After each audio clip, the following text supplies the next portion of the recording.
sahabat KBS, berjumpa kembali dengan Pak Herman di sini yang akan belajar bersama kalian untuk materi pelajaran IPA saat ini. Nah, adik-adik jangan salah bahwa IPA adalah materi yang sulit karena adik-adik bisa belajar dengan baik asal adik-adik memahaminya dengan seksama. Baik, kita akan belajar bersama saat ini untuk materi IPA kelas 7, yaitu pengukuran. Nah, adik-adik pasti tahu tentang apa itu pengukuran. Ketika kita mau mengukur sebuah benda, kita membutuhkan alat ukur. Nah, alat ukur apa saja yang kita butuhkan pada saat kita mengukur besaran-besaran yang ada pada lingkungan di sekitar kita? Nah, banyak hal yang bisa diukur, antara lain ada massa, ada panjang, ada waktu, suhu, dan yang lain-lain. Dan khusus untuk sahabat KBS saat ini, kita akan belajar tentang pengukuran panjang. Nah, sahabat KBS, bagaimana apabila sahabat KBS mendapatkan suatu peralatan? Saya minta untuk mengukur peralatan ini misalnya. Berapakah panjangnya ini? Apa saja yang bisa kita gunakan untuk mengukurnya? Nah, kalau itu pengukuran yang tidak baku, kita bisa menggunakan jengkal. Ya, jengkal. Kalau pengukuran itu pengukuran yang baku, apa sahabat KBS yang bisa digunakan? Ya, sahabat KBS bisa menggunakan mistar, bisa menggunakan apalagi? Kalau mistar bisa untuk mengukur yang lumayan besar. Kalau yang lebih besar lagi, kita bisa menggunakan meteran yang digulung yang kita sebut dengan voltmeter. Lalu bagaimana dengan untuk ukuran-ukuran yang lebih kecil? Nah, kita bisa menggunakan alat ukur panjang yang ukuran batas ukurnya kecil, yaitu jangka sorong dan mikrometer skru. Nah, baik, sekarang kita akan mencoba. Adik-adik kan sudah paham ya tentang materi pengukuran. Jadi adik-adik sudah mengukur besaran berikut. Kalau kita mengukur besaran panjang, misalnya kita punya benda yaitu balok seperti ini, adik-adik. Nah, kalau bisa kita ukur, misalnya kita mengukur panjangnya, maka kita bisa menggunakan alat yang namanya mistar. Nah, berapa panjangnya ini? Kita siapkan mistar kita. Bagaimana mengukur menggunakan mistar? Tentu saja kita menempatkan alat ukurnya di angka 0 terlebih dahulu. Nah, jadi kita ukurkan di sini 0. Nah, mari kita cermati hasil pengukurannya. Berapa adik-adik bisa temukan hasil pengukuran panjang ini? Berapakah ukuran panjang balok ini? Ya, ukuran panjang balok ini kalau kita hitung dari angka 1, ya, dari angka 0, di sini angka 0, ini ada angka 1, 2, angka 3, 4, 5, 6, 7, 8, 9. Apakah 9 pas ini? Nah, ternyata lebih berapa ya ini ya? Nah, kalau kita cermati dia lebih 1 garis. 1 garis dalam mistar bernilai 1 mm. Jadi hasil pengukuran panjang ini adalah 9,1 cm. Nah, ini itu ya. Baik, itu yang bisa kita lakukan dengan mistar. Mistar bisa digunakan untuk mengukur yang ukurannya lumayan besar gitu ya. Jadi sesuai dengan batas ukurnya. Tapi tidak semuanya bisa diukur menggunakan mistar. Nah, misalnya bagaimanakah kita mau mengukur diameter sebuah lingkaran? Nah, misalnya kita punya diameter sebuah lingkaran seperti ini. Nah, ketika kita mau mengukurnya, bagaimana dulu biar menarik.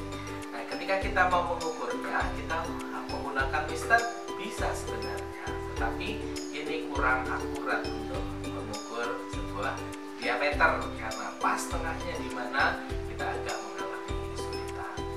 Nah, adakah alat yang digunakan bisa untuk mengukur lebih cermat dari sini? Oke, kita akan belajar menggunakan jangka sorong. Nah, itu tadi sahabat KBS cara mengukur benda menggunakan mistar. Tapi ternyata tidak semua benda dapat diukur menggunakan mistar panjangnya. Oleh karena itu, untuk mengukur diameter tadi supaya lebih akurat, kita bisa menggunakan jangka sorong. Jadi, jangka sorong seperti ini peralatannya. Mari kita cermati. Nah, ini jangka sorong. Ya, di sini terdiri dari ada yang namanya skala utama. Ini skala utama, dan bagian yang ini disebut dengan skala nonius. Skala nonius. Oke, skala utama bisa digunakan untuk mengukur yang besar-besar, sedangkan skala nonius digunakan untuk mengukur yang lebih teliti. Bagaimana menggunakan jangka sorong? Kita bisa ubah rahang bergerak, dan ini rahang tetap. Nah, benda yang akan kita ukurkan bisa kita tempatkan di sini dan kita jepit menggunakan rahang jangka sorong. Nah, ini cara mengukurnya. Bagaimana dengan cara membaca skalanya? Untuk membaca skala kita membutuhkan kecermatan pada saat kita meneliti di bagian ini. Nah, ini bisa kita perbesar di bagian ini. Ya, mari kita cermati di bagian ini. Kalau di sini ada angka 3, berarti ini angka 2 di sini. Nah, ini 3,5 dan kira-kira di sini ada angka 4 gitu ya. Ya, 2, 3, 4. Nih. Ya, mari kita baca di bagian sini. Sekarang dilihat dulu. Skala nonius angka 0 ini menunjuk angka berapa? Ternyata menunjuk angka 2,5 di sini. Tetapi 2,5-nya itu ada kelebihannya. Nah, disinilah kelebihannya dari jangka sorong. Kita bisa mengukur kelebihannya berapa. Mari kita cermati. Itu adalah 2,5. Nah, kalau ini 2,5, kelebihannya bagaimana kita menentukannya? Kita bisa menentukan dengan garis yang berimpit atas dan bawah, paling berimpit. Ada yang berimpit, sudah berimpit, ada 3 garis yang berimpit, tetapi ada bagian yang paling berimpit. Ini adalah bagian yang sini. Nah, kalau skala nonius setelah angka 5 di sini berarti adalah angka 6. Sehingga dari skala utama kita dapatkan 2,5 dan dari skala nonius kita dapatkan 0,06. 0,06 berarti di sini 0,06 cm. Maka di sini hasilnya 2,56 cm. Begitu cara mengukurnya. Supaya lebih jelas, silahkan sahabat KBS bisa mencoba mengukur yang begini. Ya, mari kita ingat lagi mana letak skala noniusnya. Angka 0 skala nonius menunjukkan angka 2 lebih, bukan 2,1, belum sampai 2,1. Ini masih 2 lebih. Maka kalau lebihnya belum sampai 1 berarti 2,0. Nah, lalu kita cari. Yuk, mari kita cari mana yang berimpit atas dan bawah. Yang paling berimpit. Di sini belum. Di sini sudah berimpit. Nah, di sini sudah paling berimpit angka berapakah ini? 5, 6, 7, 8. Berarti di sini angka 8. Hasilnya adalah 0,08. Berarti di sini 2,08 cm. Nah, begitu sahabat KBS. Jelas bukan cara mengukur menggunakan jangka sorong? Nah, ada alat ukur yang lain yang skalanya tentu saja lebih kecil. Itu adalah mikrometer stroke. Nah, sekarang sahabat KBS bisa belajar bagaimana mengukur menggunakan mikrometer stroke. Nah, mikrometer stroke juga terdiri dari skala utama dan skala nonius. Yang di sini adalah skala utama. Ini adalah skala nonius. Nah, ini juga merupakan rahang yang bisa diputar-putar.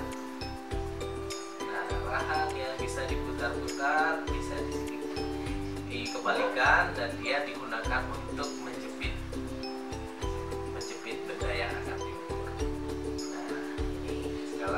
skalanya dalam milimeter. Nah, skala Frobeniusnya masih dalam 0,01 mm. Ya, oke. Mari kita cermati yuk. Kita ukur bagaimana cara membaca skala pada micrometer stroke. Nah, kita putar terus micrometer stroke-nya sampai bunyi kerek gitu ya. Nah, kalau pada alat yang sesungguhnya sahabat KPS bisa mendengarkan suara krek krek krek. Nah, ini artinya sudah kencang. Nah, mari kita baca pada skala yang ada di sini. Yuk, kita baca. Ada skala berapa ini? 10, ada 15, ini 16, 17, dan 18. Lebih karena masih kelihatan. Berarti di situ 18 lebih. Lebihnya berapa? Kita lihat di sini ada 10, ada 11, 12. Nah, ini yang beripit ini adalah skala yang ke-12. Maka hasilnya adalah 18,12. Ingat, ini bukan cm tapi milimeter. 18,12 milimeter. Ya, mari kita coba untuk menentukan hasil pengukuran yang lain. Nah, bagaimana kalau dia melebihi setengah skala? Misalnya ini nggak pas. Nah, seperti ini saja coba. Kalau terjadinya seperti ini, bagaimana cara membaca skalanya? Kalau di sini melebihi setengah skala, maka di sini ada tengahan. 15 belum mencapai 16, berarti di situ masih 15,5. 15,5. Lalu kita cermati. Di sini ada 40. 41, 42, 43, 44. Yang beripit di sini adalah 44. Maka kita bisa menambahkannya dengan 0,45.